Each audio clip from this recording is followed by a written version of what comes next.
Di episode sebelumnya, si Sarah yang sudah mengetahui kalau Abimana emang cuma mau balas dendam terhadapnya, terlihat pulang ke rumahnya dan menangis sambil ngadu kepada si Marissa kalau ternyata benar selama ini Abimana cuman pura-pura terhadapnya supaya terbalaskan dendamnya terhadap si Sarah. Sementara di episode selanjutnya, terlihat Kinanti tetap terus-terusan ngebelain keluarganya yang tidak beres itu.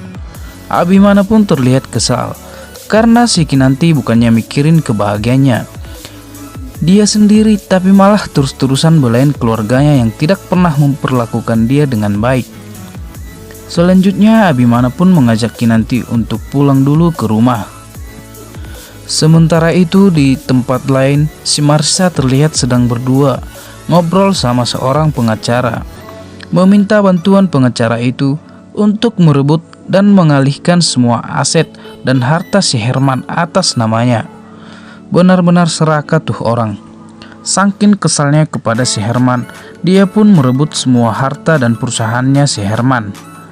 Dan si Marissa pun berkata kepada pengacara tersebut, dia mau mengalihkan atas namanya, dimulai dari rumahnya si Herman. Di adegan lain, Sarah yang sudah tidak diperdulikan sama Abimana terlihat mendatangi rumah sakit bersama ibunya Marissa. Kayaknya dia mau mengambil hatinya Abimana supaya mau kembali terhadapnya dengan cara datang ke rumah sakit menengok Oma Rima. Tetapi saat bersamaan ketika si Sarah melangkah bersama Marissa, tiba-tiba saja dari belakang Kinanti muncul dan berkata, "Aku ini istrinya Mas Abi, jadi aku berhak tentuin siapa aja wanita yang dekat sama Mas Abi, termasuk kamu," ujar Kinanti kepada si Sarah sambil terlihat kesal. Si Marissa pun yang mendengar Kinanti ngomong langsung memarahinya.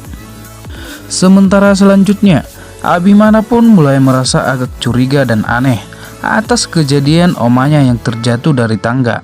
Abimana pun bakalan mencari tahu apa sebabnya Oma Rima bisa terjatuh.